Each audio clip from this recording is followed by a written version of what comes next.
Ed. We'll be leaving for Chicago in the next few minutes."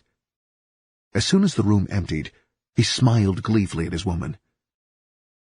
"Give me $6,000 together, Smoke. I'm getting ready to ride out, and when I get back, we'll bust this panic wide open." Smokey moved off the bed with more speed than she ordinarily displayed. "Who was that, Porky? Sid?" "That's right, baby. He said I could get all the pea. Pure, I want it, at $600 apiece. He thinks he's charging me top dollar for it, but I'll make so much money off it. We'll be nigger rich when I get finished." Smokey walked over to the corner nearest to the bed, where the dog slept. She pulled back a floor rug that the dogs lay on most of the day. Next, she removed 3 boards from the floor, then pulled out a small tin box. Removing a key from around her neck, she opened it. "You still got that $3,000 I brought back earlier, Porky, in your pocket, so all you need is $3 grand more." "Better give me 4, girl. You never can tell what might happen when you're in Chicago." He continued to dress as he talked over his shoulder to her. "Count up how much we got left in the box, too. If it's too much, you better get ready to make a trip to the bank." Smokey sat down on the floor with her back against the wall, between the dogs. "That don't leave but $2,000 with me, Porky. I ain't counted up what we done made so far today, but it ain't hardly over $1 grand. His eyes caught hers briefly as he dropped his pants. "You better hold out a piece of stuff for yourself, in case I should be longer than what I planned." He slipped on the pants to his suit and put on a gold silk shirt. The suit he wore was very expensive, a black silk mohair. After dressing, he stuck a large cigar in his mouth.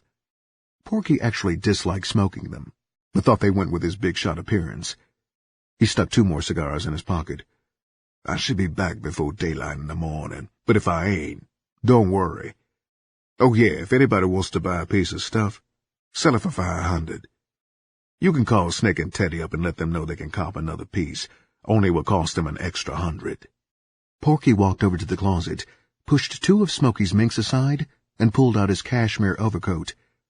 Smokey got up off the floor and went to the closet.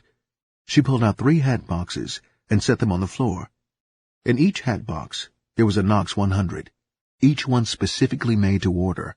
Smokey took a sincere interest in seeing that her man was dressed right, and he did the same thing in regards to her. They shared a tacit understanding when it came to clothes. Though neither really cared about dressing, they had just about everything a person could want in their closets. Porky walked over to the bedroom window and glanced out, trying to gauge the weather. "It might snow while we're on the highway," he said offhandedly, not really speaking to her, but voicing his thoughts out loud. It was already starting to get dark, though it was still early in the evening. Smokey held out Porky's hat to him. He broke the stingy brim down and set the hat ace-deuce across his head. While he was adjusting it in the mirror, Smokey stuck her hand under the pillow and came out with a small .38 Derringer pistol. She silently held the gun out to him.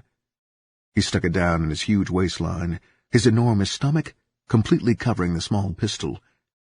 Big Ed and Dave led the way down the stairs, with Porky following them closely, like some monstrous prehistoric beast. Outside, the chilling wind tugged at their clothes as they made their way toward the long Cadillac brougham sitting at the curb. Porky climbed in the back, taking up most of the seat, while his gunman got in the front. He waved at Smokey, who was watching him silently from the window, and the large car leaped away from the curb. 5 hours later, they roared in off the highway. Chicago's lights seemed to wink at them as Big Ed steered the car off the freeway and into the heart of a black ghetto. Porky gave him directions from the back seat until finally they pulled up in front of a motel. Dave jumped out and ran over to check them in. He came back, dangling a key. "How long you figure we gonna be over here, Porky?" he asked as he climbed back in the car. "That's for me to know, nigga, and for you to find out," Porky replied sharply.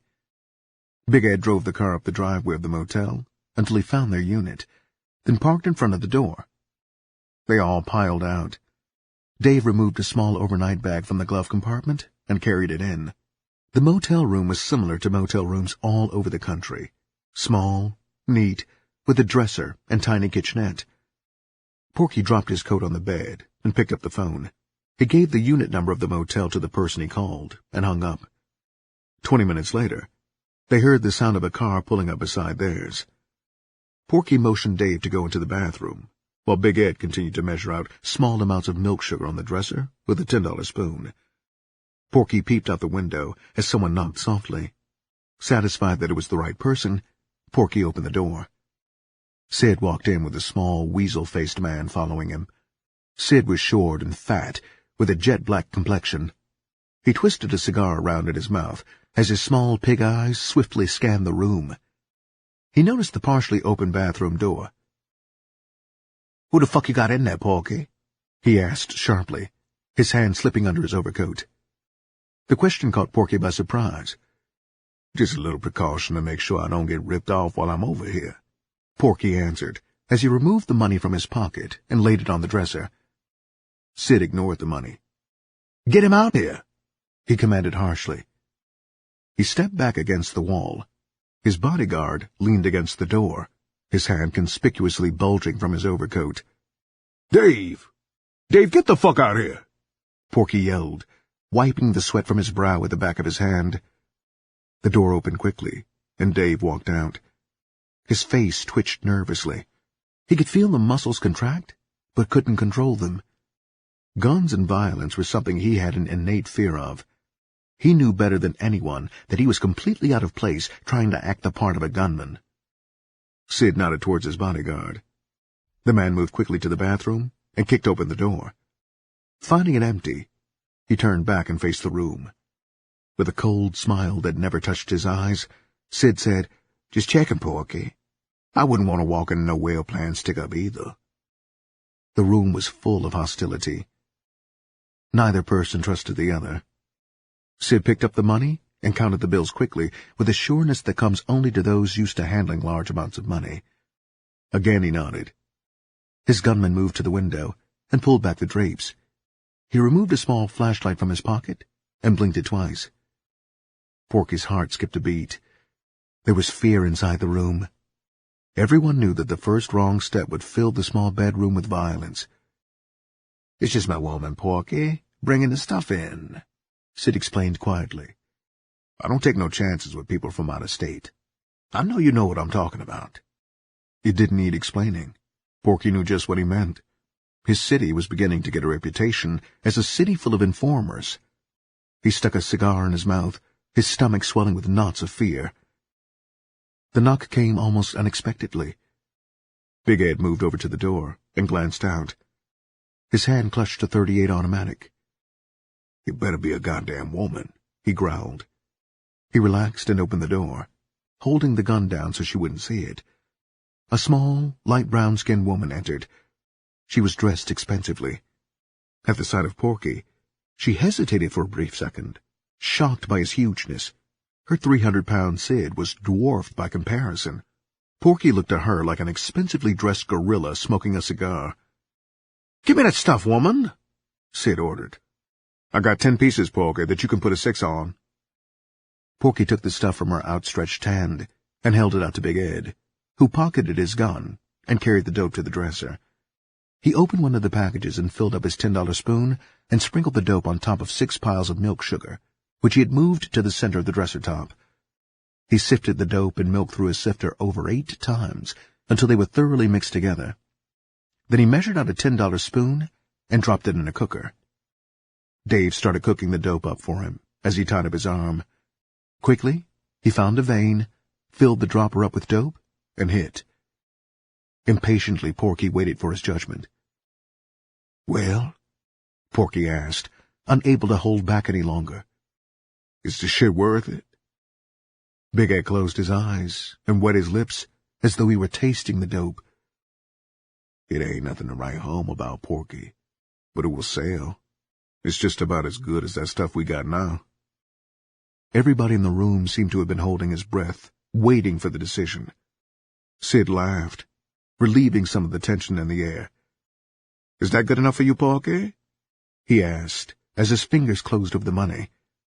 Staring at all the loose dope on the dresser, Dave got excited and started to fart loudly. Porky laughed. "That's one way I can always tell dope, Sid," he said in an amiable tone. Every time that nigga gets around some dope, he starts to fart. Both men laughed agreeably as they watched Dave rush to the empty cooker and push a small amount of the dope into it and drop water on top of it. Sid picked up the money and started toward the door. Anytime you want to get down, Porky, just give me a ring. It's nice doing business with you. His bodyguard peeped out the door first, while Sid gave the envelope full of money to his woman to carry. It was just another precaution he was taking, one Porky was quite familiar with. If anyone got busted, she would be found with the money, and it was much simpler to fight a sales case on your woman than one on yourself. Even if the woman was found guilty and sent to prison, she was easy to replace. As soon as the door closed behind them, Porky wrapped up the 10 pieces of pure he had bought. Get them works clean. We're leaving, he snapped. That's yours and Dave's, Ed, he said, pointing towards the small amount of dope they had cut up to test. He waited until Ed had picked up his dope. Let's go, Porky yelled, nervous now that the business had been completed. Dave snatched the works out of his arm, wishing he could have jacked off the works a couple more times. He rinsed out the works quickly. Porky and Big Ed were already at the door. Here, Porky said, handing Big Ed all of the dope. Bring your goddamn ass on now, Dave, or we're gonna leave you in this fucking ass hotel. Dave ran out the door behind them. You want me to turn the key in first, Porky? Porky climbed in the back of his brougham. God damn the key, he snarled.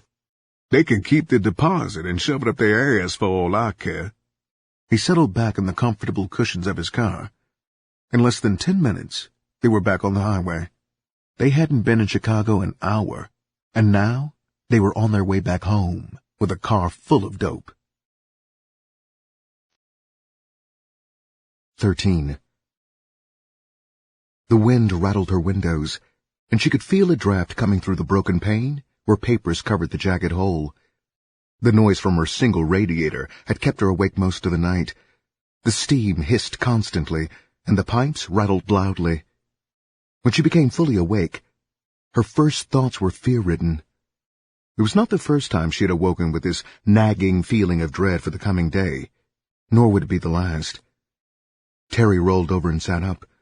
Her blanket slipped down to the foot of her bed, and as she tossed back the sheet, her lovely breasts could be seen through the transparent nightgown.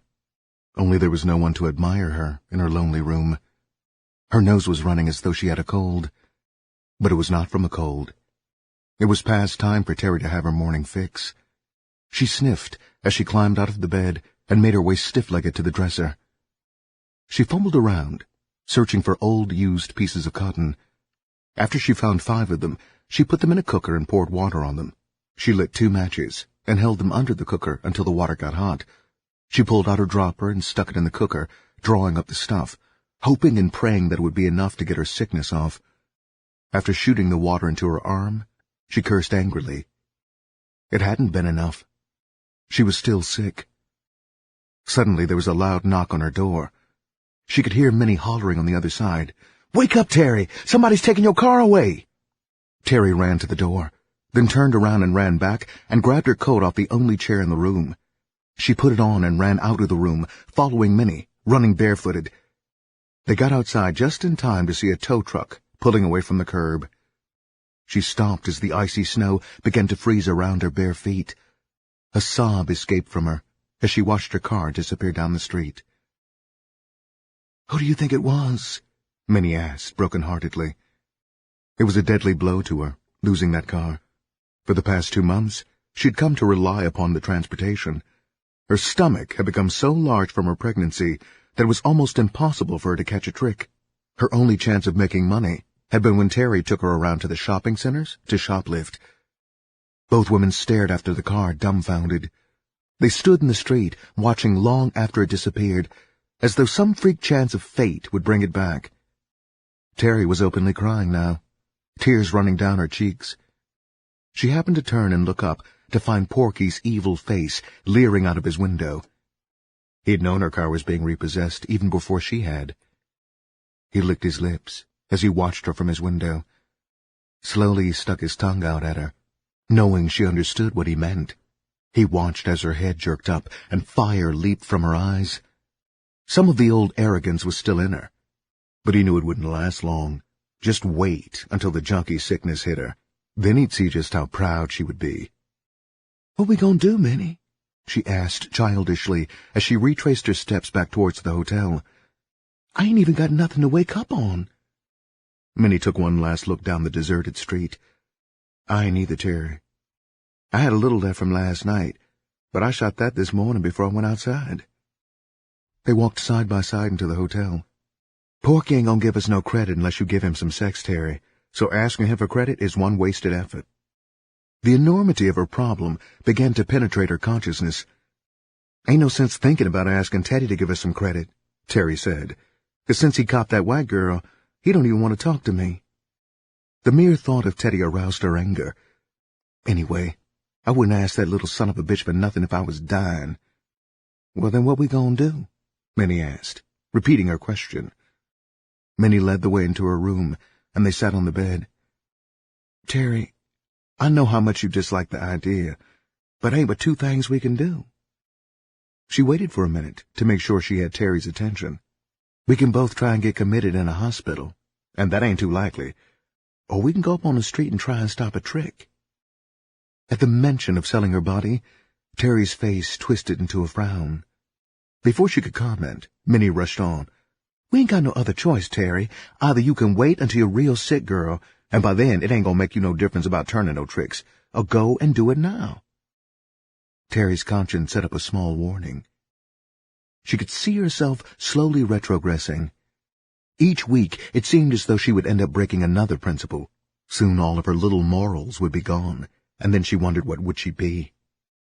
Nothing.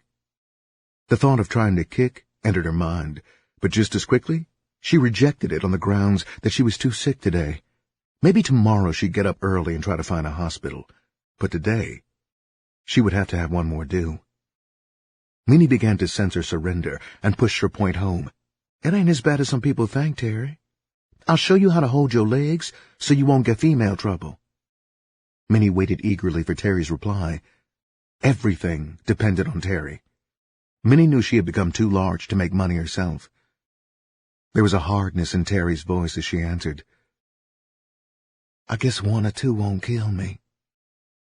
She didn't bother to explain to Minnie that the only man she'd had relations with was Teddy, and that had only been on 3 different occasions. She knew that her reluctance in sex was not because of her being frigid or anything like that, but simply that she had never wanted to have children out of wedlock.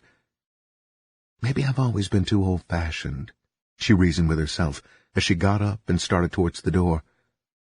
"I'm going to get dressed, Minnie. I won't be but a few minutes." Minnie tried to hide the pleasure she felt. Now everything would be all right, she reasoned. Once Terry, with her looks, learned how to turn tricks, it wouldn't be hard for her to support both their habits. With slow deliberation, Terry put on her clothes. She took her time and made up her face so that she looked her best.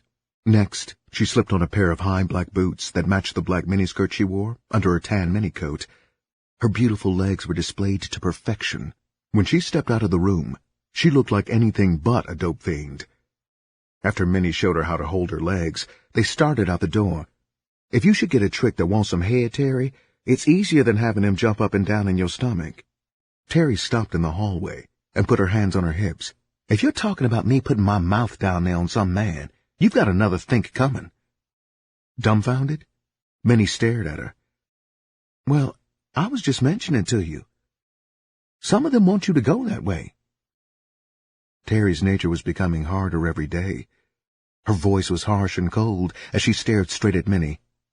"I hope you don't think you're going to be out there just supervising, 'cause that's the last thing I need. I don't see nothing wrong with your head. It's only your belly that's swollen up big as a house."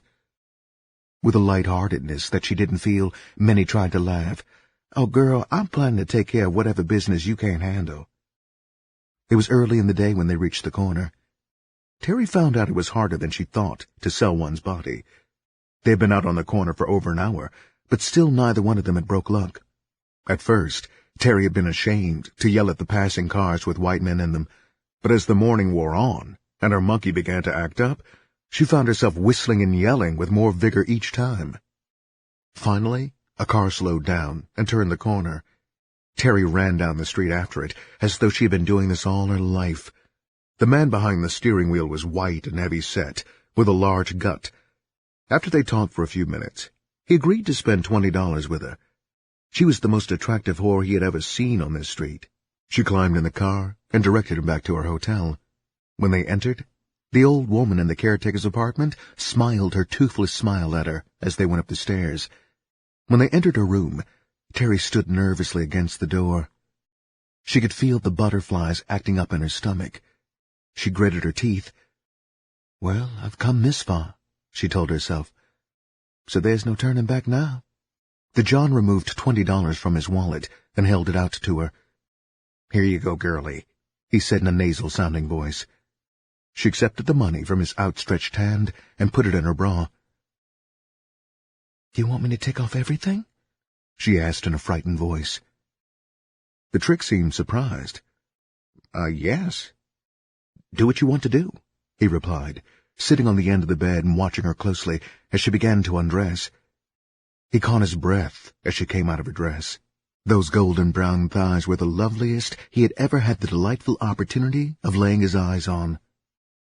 He stared in fascination. "My God," he uttered hoarsely. Terry stood before him in only her bra and panties. He quickly began to shed his clothing. She stretched out on the bed, waiting, trepidation in her heart. The only thing that stopped her from running out of the room was her terror of the horror of drug sickness. The John climbed on the bed beside her. She closed her eyes as she felt his hands fumbling with her panties. As though in a dream, she could feel him tugging them down over her hips, then around her legs, and finally down to her ankles. She opened her legs slightly as she felt him climbing between them. Suddenly she felt something wet on her stomach. Next, it moved down to her thighs. Then she felt his hands parting her legs. As she opened them, she could feel his lips moving coarsely towards her vagina. Almost immediately, she felt his warm, hot tongue invade her vulva. Her whole body turned a dark red as she blushed, embarrassed by her first experience of oral sex. His darting tongue started a tingling sensation inside her womb as it leaped from one tender spot to another.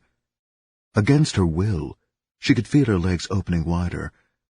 Her hips began to move in jerks. Suddenly, without warning, an orgasm shook her whole body. She jerked and twisted from side to side as her sexual excitement reached a climax. The John raised himself up quickly and inserted his organ in her. Just as soon as he entered her, she could feel him discharging within her body. After she had washed up, the trick asked about going again. For a moment, Terry debated with herself about putting him out, but the thought of more money won out. After going through the same routine again, the John got up and dressed, $35 poorer. Terry waited until he had left the building, with a promise to see her the following week, before she went down to Minnie's room. Minnie was standing in the hall waiting. "Damn, Terry. I thought he was going to stay up there with you forever, honey." Terry flashed the $20 bill, already planning on using most of the money for her own habit. "He didn't stay up there that long, did he?" With a pleased smile, Minnie answered, "Not if he was spending that much money. It wasn't as bad as you thought it was it?" "Not really," Terry answered quickly. "Minnie, would you run up to the store and get me some cigarettes and matches? I'll go over to Porky's and cop for us." Slowly, the smile left Minnie's face. "You gonna give me a blow, ain't you, Terry?" she asked in a pleading voice. "Of course I'm gonna give you a too, honey. I just want you to run to the store for me, and when you get back, I'll have you a $10 pack waiting." They went out the door together. Terry held a dollar bill toward Minnie. "Get some pop, too," she said. Terry watched Minnie waddle up the street. She thought coldly, "Minnie better get her mind together, 'cause I sure ain't about to try to keep up no two habits." Porky opened the door and let her in. He smiled. "I seen you done win the business for yourself, Terry," he said, leering. "I can spend more money with you, girl, than any 3-peck of wood you pick up on the street. You keep that in mind." Terry's eyes caught his in a calculating glance. "I don't feel in the mood for any copulating with dogs, Porky. Your taste runs in a very weird bag, baby. I don't think I'm able to handle it." "Ain't no dogs involved in what I'm talking about, Terry. Just you and me," he said flatly. Let me get a half a fourth from you for $25 then. Show me you like me a little, Terry said, and pinched him on one of his fat cheeks. Before he could reply, Smokey spoke up from the large chair she was sitting in. The little bitch thinks she's playing on you, Porky. She said it loudly, so the whole room could hear. Take care of your own business, bitch, Porky growled angrily, staring around the room at the addicts as if daring one of them to say something. Smokey turned her back and continued trying to find a hit in one of her veins. Ever since the panic, she and Porky had gotten closer together. They had amassed a huge sum of money before the dope began to flow back into the city. Okay, Terry. I'll let you have a half a fourth for that. One of these days, you and me are going to have one hell of a freak party. You can bet on that, Porky said. Terry waited until Big Ed brought her the dope before finding some paper that had had dope in it before. She shook out a small amount, making sure it was less than what a $10 pack would be, and wrapped it up the same as all of Porky's packs. Ain't you getting cute? Porky's loud laughter rang out. I just bet that little amount is going to your smart-ass friend. Her eyes narrowed slightly, but she continued to fold the tiny pack. It ain't your concern one way or the other, she answered sharply. Terry finished folding it and got up. Big Ed led her out the door. As she passed him, he reached out and rubbed her ass.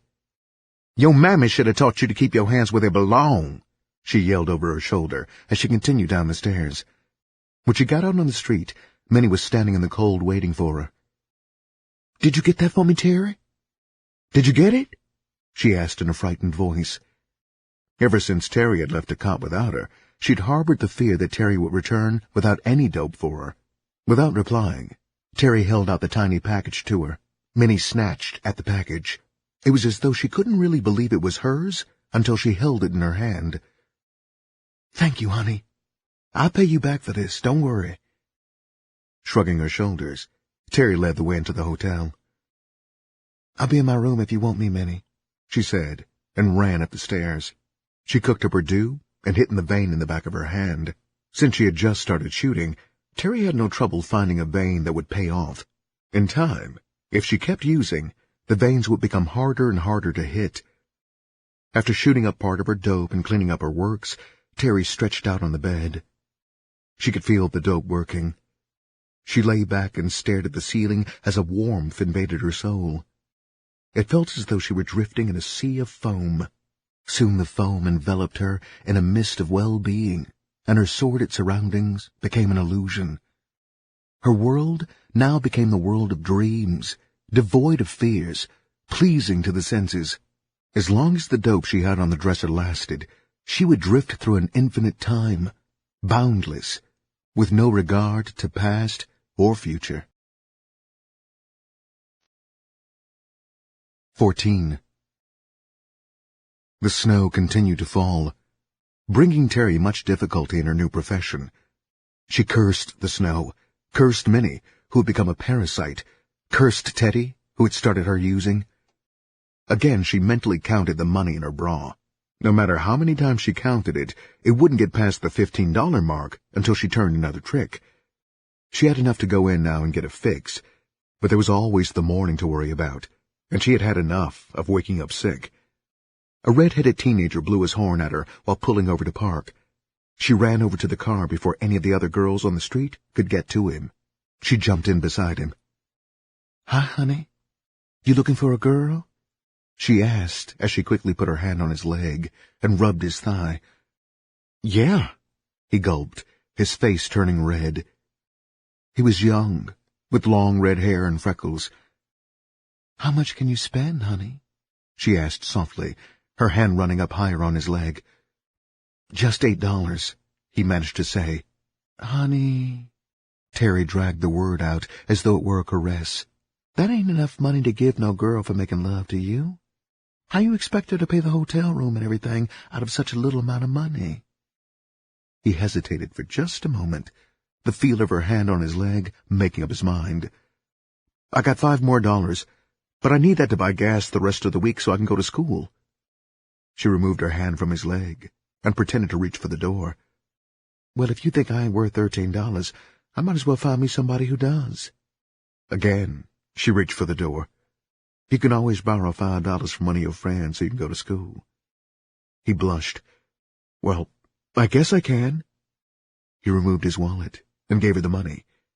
After sticking the money in her bra, she smiled. This ain't really enough for us to be going to no hotel for, you know. Would you mind if we just did something in the car? He was too much out of his league to argue with her. I don't care. I just don't know where to go. Her sharp eyes had spotted 2 large bills in his wallet when he opened it. She quickly made up her mind to play for it. Just pull around the corner and turn up in the nearest alley, she directed.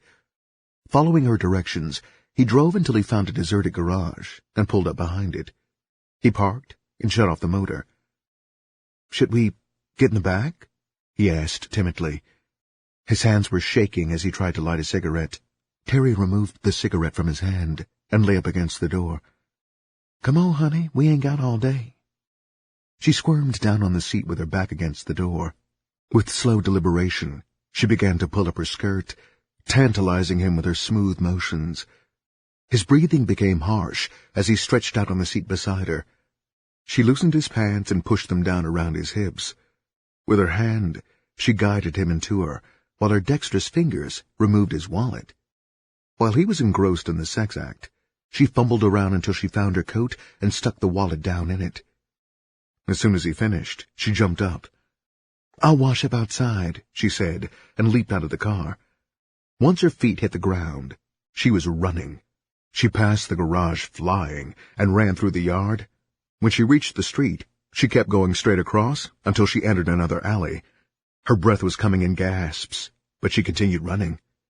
Terry reached another street and started walking slowly, watching the traffic coming both ways. Terry! Terry! She turned to see Rico, a tall, light-complexioned dope fiend, calling her from his front porch. He beckoned for her to cross the street. She looked up and down the street closely before crossing. What's the deal, Rico? She yelled as she ran across the street and joined him. Hey, baby, he said. I just wanted you to know I got the bag now. If you want to cop, you can give me a little bit of that good business of yours. Her sharp, bitter laugh rang out. Honey, stuff costs too much money for me to be wasting my bread on some flea, she said flamboyantly, proud of the sting she'd just taken off. This ain't no flea, Terry. I tell you what, if you cop and don't like it, I'll give you your money back, he said before adding, plus, baby, I got some dollar caps. Since she wanted to get in off the street anyway, she followed him inside the flat. She stared around in surprise when she entered. The apartment was completely vacant of furniture. The only thing in the whole living room and dining room was an old mattress. The floor was covered with cigarette butts, and around the mattress were empty red caps. God damn, Rico. I thought I was living hard, but you win hands down, she stated with honesty. Terry removed the wallet from her coat pocket and counted the money. The lying son of a bitch, she said under her breath as she removed 3 20s from the wallet. Rico stared at her with interest. He'd been watching her, and for a dope fiend, she was becoming one hell of a whore. What you do, baby? Take off a sting? She nodded her head in agreement as she stared around the large empty flat. This could be one hell of a place, baby, if you'd fix it up.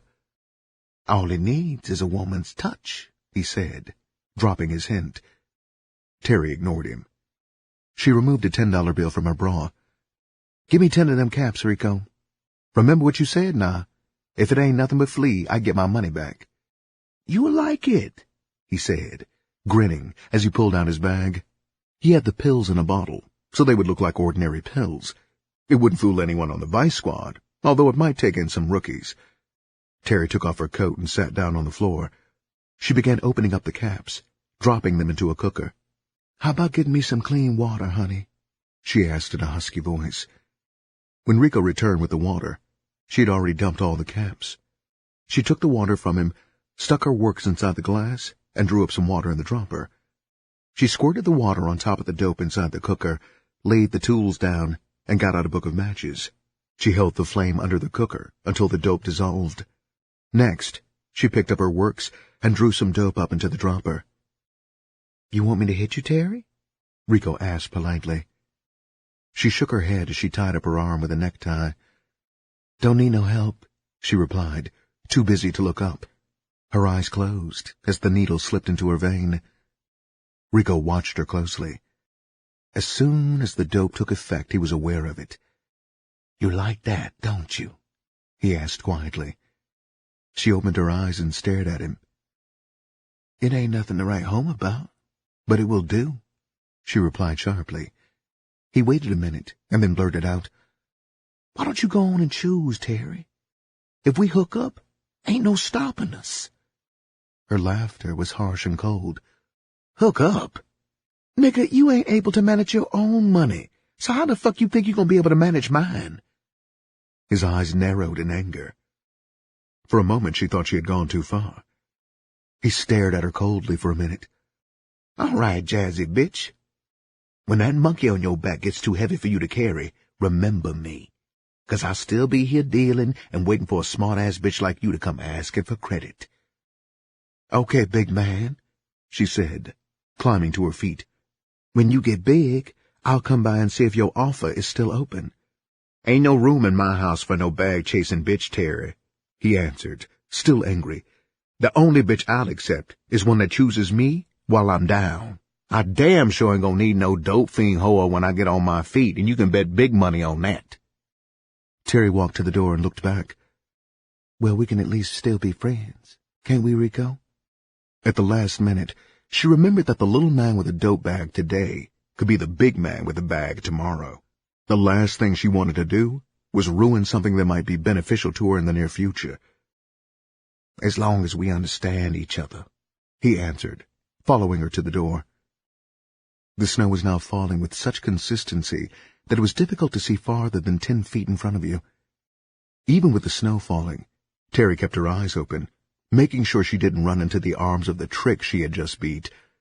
The dope she had just shot was all right, but she was on her way to Porky's, where she could buy a quantity of dope at discount prices.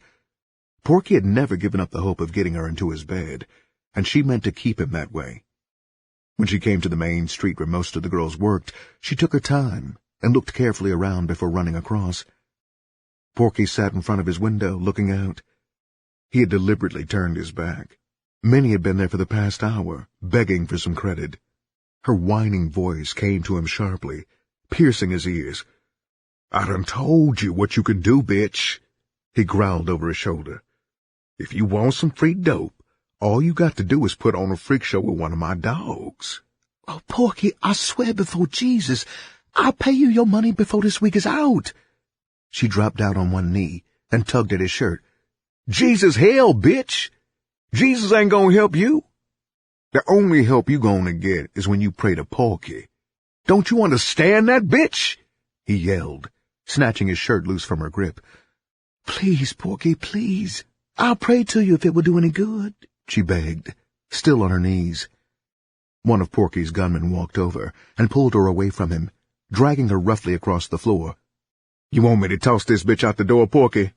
he asked harshly. "Just a minute," Porky commanded, looking out the window.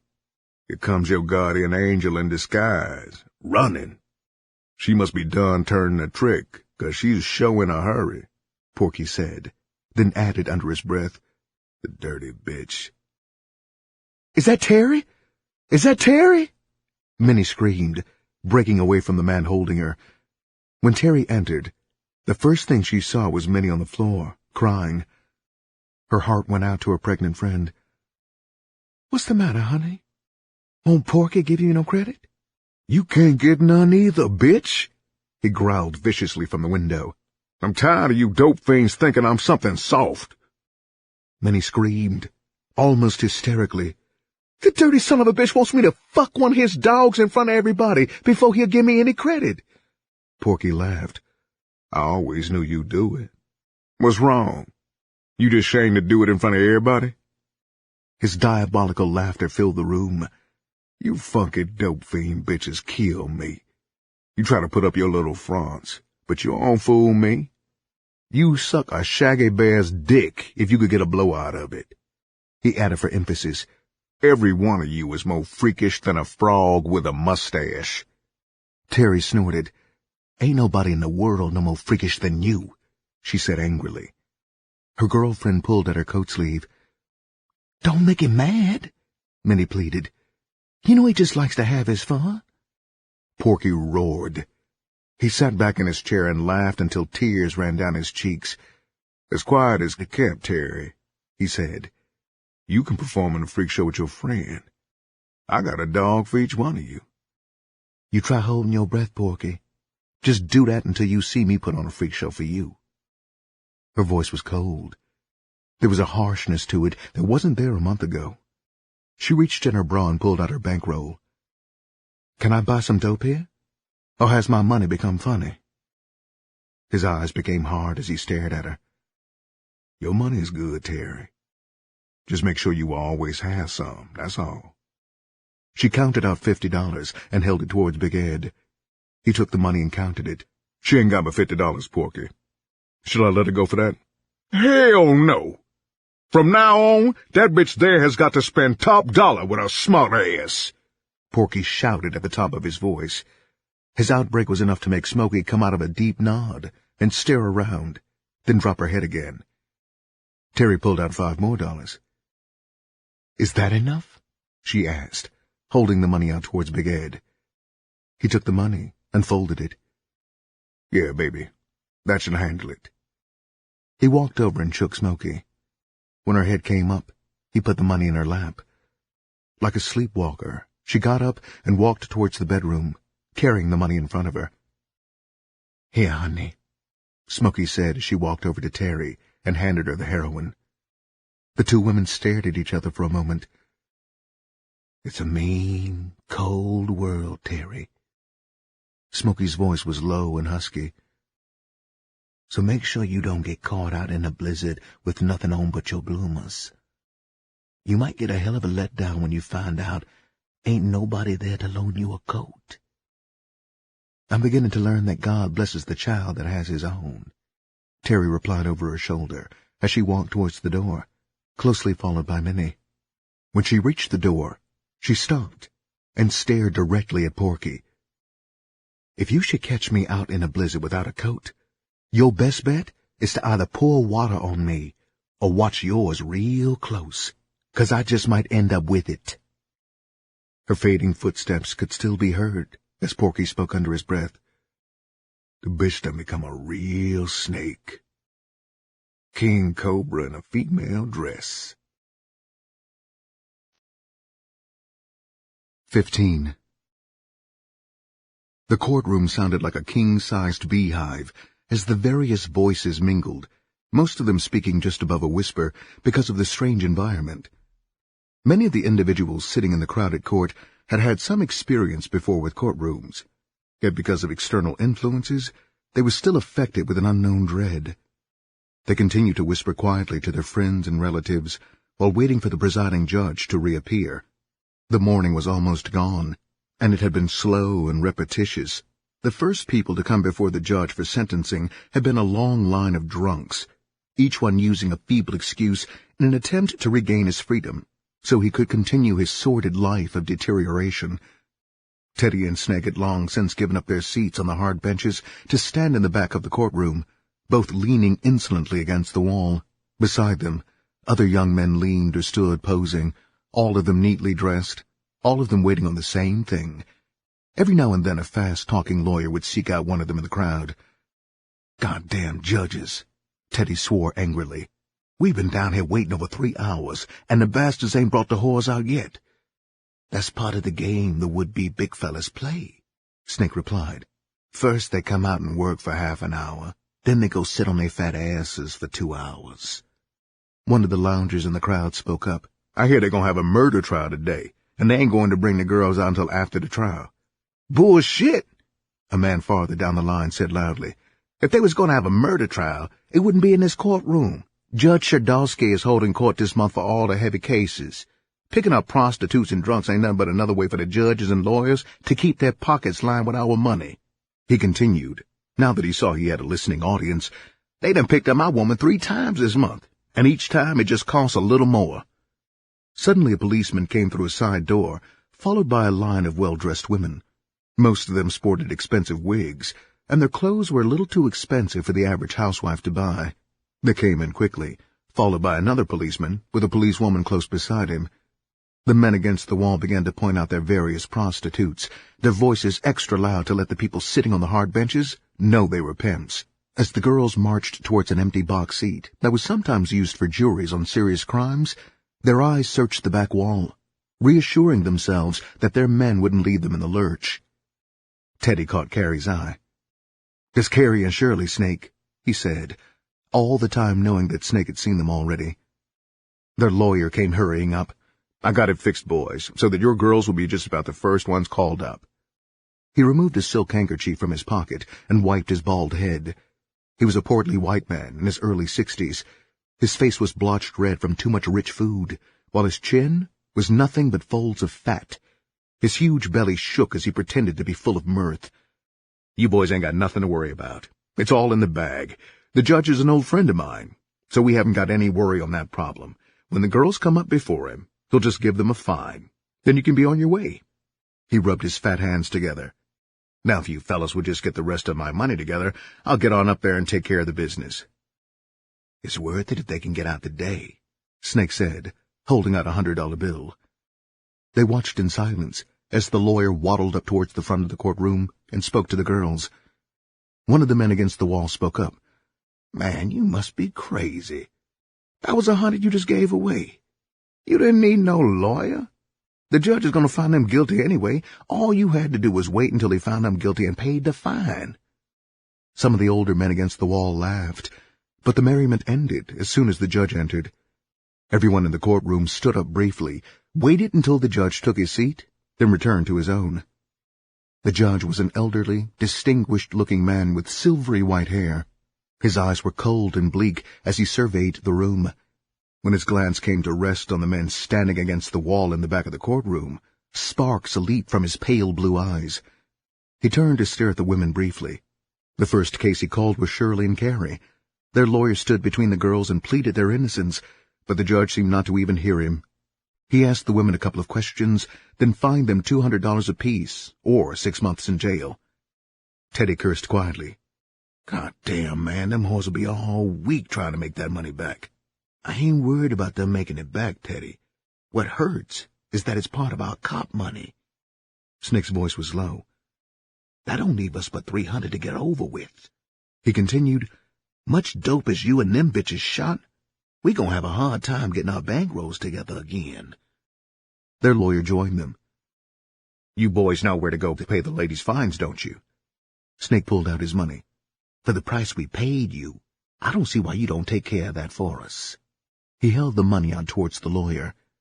The lawyer hesitated for just a second. "Well, I don't usually do this, but for you guys, I'll take care of it." He accepted the money from Teddy. "I won't be but a few moments. You can wait down the corridor if you want." They followed slowly behind the lawyer as he hurried out of the courtroom, aware of the sneering looks cast after them as they passed. Both men walked a little faster to get away from the leers. "I feel like a goddamn fool giving that fat son of a bitch our money that way," Snake stated as they entered the hall.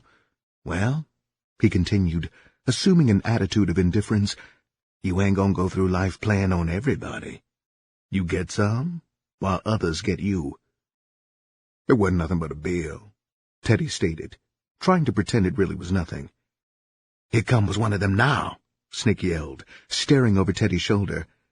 Teddy turned and stared at Shirley. She came running up. "Where the hell is your partner at?" he asked, his voice gruff, full of anger. She flung her arms around Snake's neck and kissed him. "You don't know how glad I was to see you out there in the courtroom today," she said, hugging him tightly.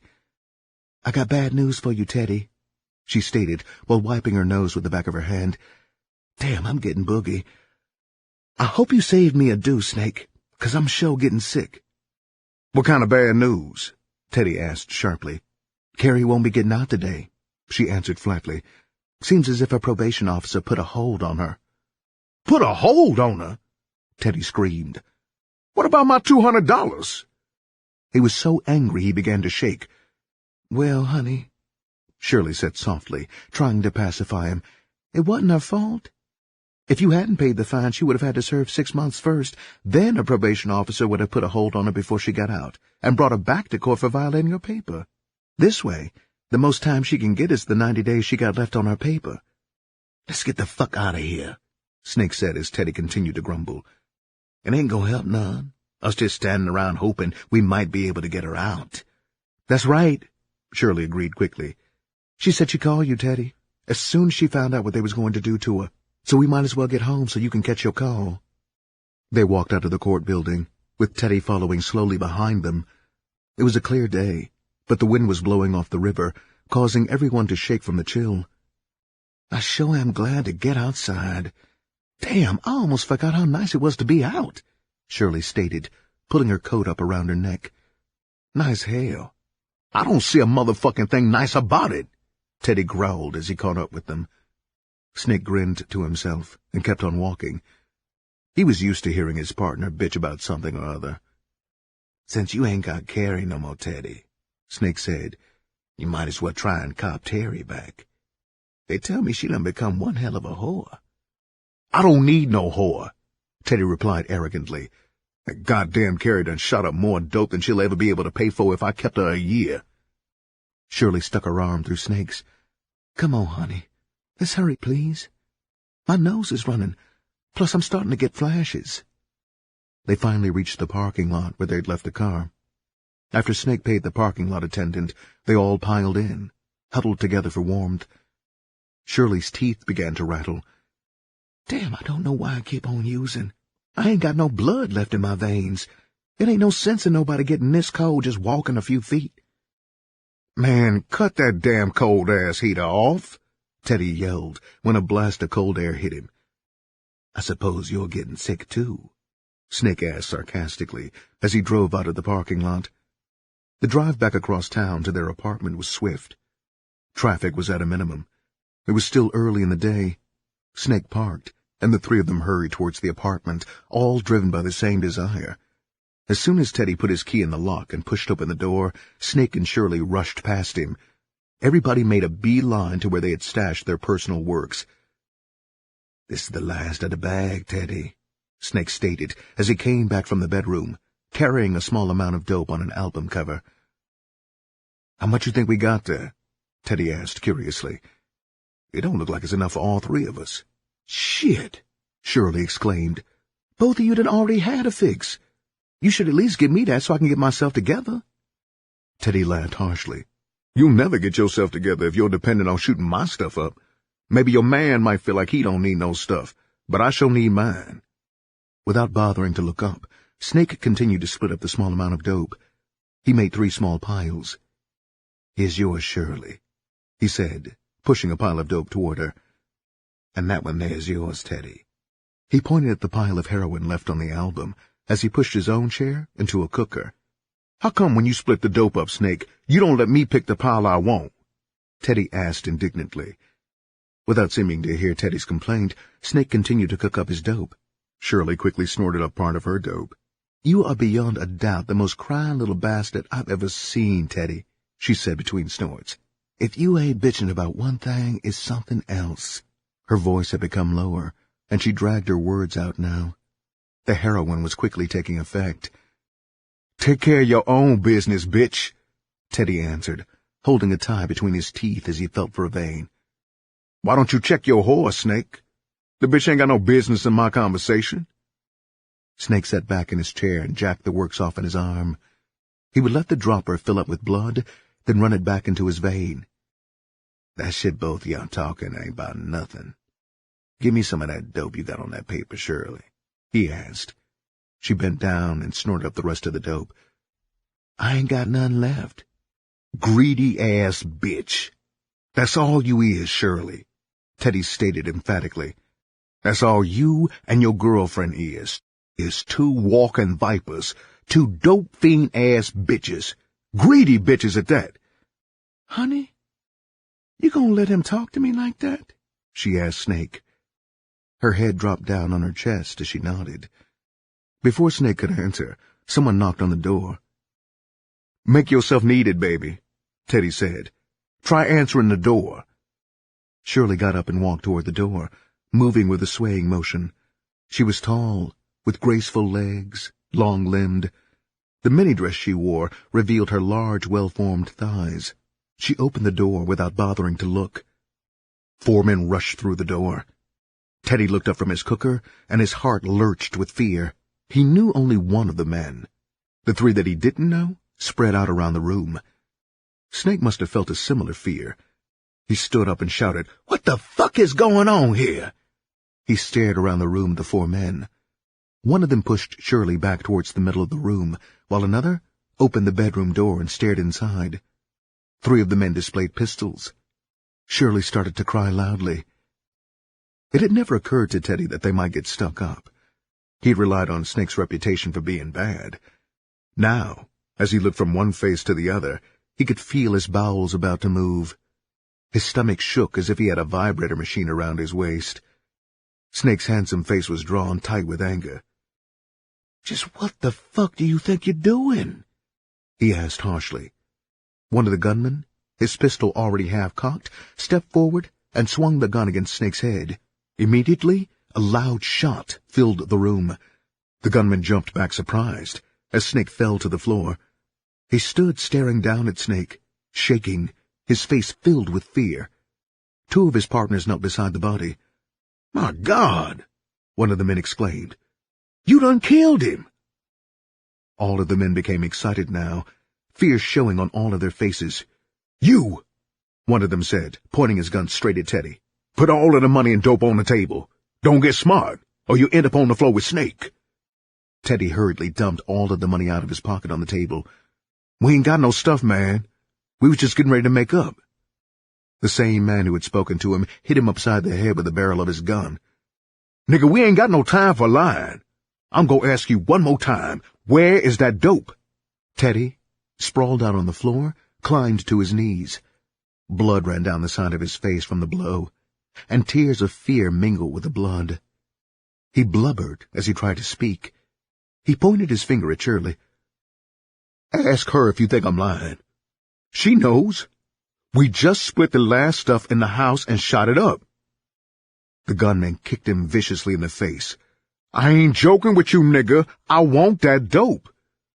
Shirley hastily fell to her knees. She realized that if they killed Teddy, they would kill her, so that there would be no witnesses. "Please, mister, please. He's telling the truth. Snake got the rest of the cop money in his pocket. They just got me out of jail, and we was on our way to cop after doing up." The gunmen stared at each other uneasily as one of them went through Snake's pocket. "Here's the rest of the money," the searcher said. "Who you cop from?" one of them growled. "Maybe we can go take him off." "Porky," Teddy answered quickly. "We cop from Porky over on Darwin Street." 2 of the men cursed. "We can forget about that, then," one of them said as he backed toward the door. The one who had done the shooting regained his courage. "What we gonna do about them? We just can't walk off and leave them." "You ain't about to get me mixed up in no mass killing," another one replied as he backed toward the door. The rest of them followed suit, and soon no one was left but Shirley and Teddy. They stared at the body in terror. "What we gonna do?" Shirley asked in a trembling voice. "We got to get the hell out of here before they come back," Teddy stammered. "Then we got to notify the police." They left the apartment together, clinging to each other for courage. After calling the police, they sat out in the car and waited for their arrival. The cut on the side of Teddy's head turned out to be only slight, but his lips were puffed from the force of the kick. After the police arrived, they sent Teddy to the hospital to get some stitches in his lip and took Shirley to the station to get a full report. Later in the evening, they got together again. Teddy still had Snake's car, so he dropped Shirley off at work. The excitement of the day was over. Now they both had to take care of their immediate problem. It was time for them to get up some money. They both needed a fix. 16. The night had passed slowly for Teddy since Snake's death, not because of any deep concern he had for Snake, but because of Snake's woman. Shirley had promised to meet him after work in the morning, so they could go and cop together. He had watched closely for her, since he hadn't made any money. Now, with daylight shining through the restaurant window, he forced himself to accept the fact that she wasn't coming. At least, he reasoned with himself, he had gained something from the ordeal. He had Snake's car, and he wasn't about to give it up to none of Snake's kin. He stared at the waitress angrily until she turned her head. His nose had started to run, and he didn't want to hear no shit. He'd been sitting in the restaurant since midnight. It was now going on 8 o'clock in the morning. The day shift waitress came on duty, and the two women talked in a hushed tone. Every